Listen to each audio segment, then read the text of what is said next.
I don't know who wasn't a geek, really, when they look at their own lives, but yes, I think even outsiders looking in would have said I wasn't quite, you know, a tragic geek, but yes, I leaned that direction. I loved the 80s fashion. I didn't dress like that because I don't think I was that fashionable in the 80s. I was the kid in the movie. I was Matt, but worse. I really can't relate. I mean, I was like the most popular kid in school. I was the king of my domain, so I can't relate to Jennifer's sad story of not having any friends and not being popular because I was frankly so popular that I'm kidding.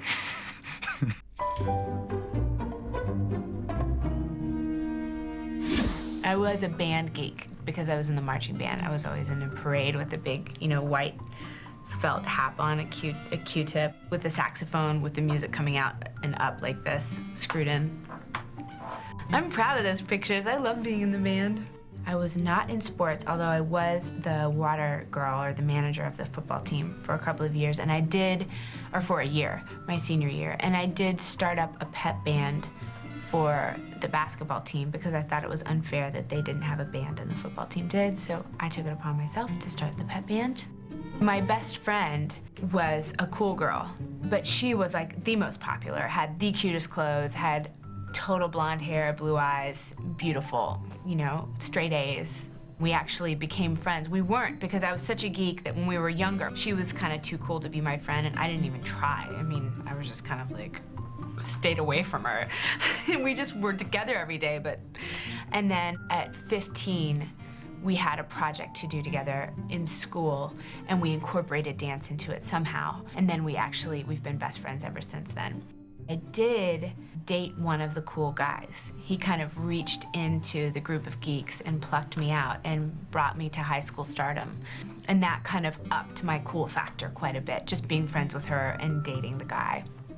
Helped me out. I ate lunch, you know, like in the back hallway behind the cafeteria, like with the artsy crowd. I was a geek. I had glasses, I had braces, I had no curves. I had really frizzy, curly hair that no one had frizzies back then, you know. We were dealing with a lot of frizz. I was. My best friend in high school looked exactly like Grace Kelly.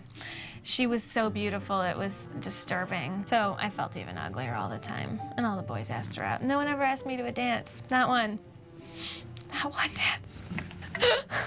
I did some school plays and took acting classes, but I wasn't serious about being an actor, but that was sort of the group of people that was very accepting.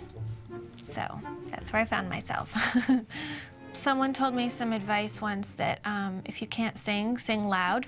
I was auditioning for the school play, which was Pajama Game, and so I just sang as loud as I could, like so incredibly loud, and is so off-key because I can't sing. I probably didn't mention that before.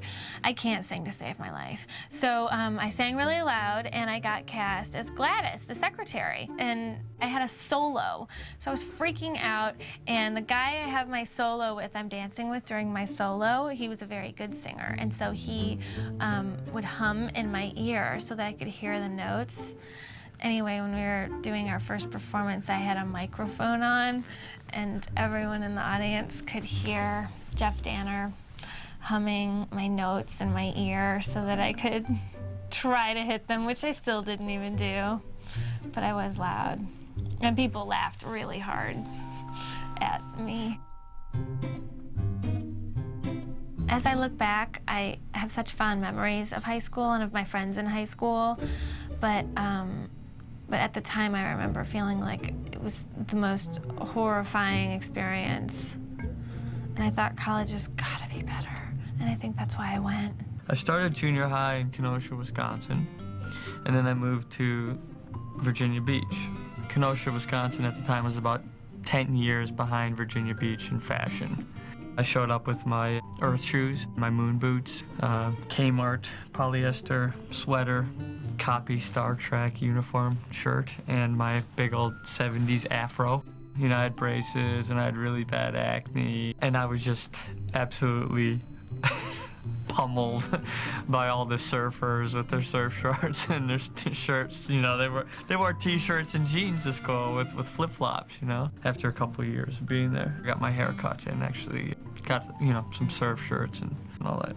I was really big in the wrestling scene. I started at 89 pounds, and I went up to 112 by the time my senior year of high school was 112. I was so thin. My little tights are loose on me, and I'm standing there like, looking like a ghoul. I think I was often in the predicament of being in love with someone who wasn't in love with me. It was a miserable time, you know. I grew up in Bunker Hill, West Virginia. We had football. That was the only thing you were allowed to play. They used to call me the White Ghost because I could somehow go through a whole game without ever getting tackled. You can see that in my dance. I'm pretty quick. I kind of moved through all cliques, the rednecks, the hicks, the Brad Packers, the athletes, the losers. I could sort of mingle through all of them because I was so cute. We had a band that started in late junior high called the Poop Heads. I was in a garage band called the Poo Poo Boys. And we had a hit called Poopy Poopy, which was a takeoff of Louie Louie. Our big cover was, you know, we do poo poo. Had a lead singer named John Felty, drummer named Ryan Copenhaver, my brother Mike Ball, and me. Sam Ball? Sam Ball was our bass player. Is he in this movie?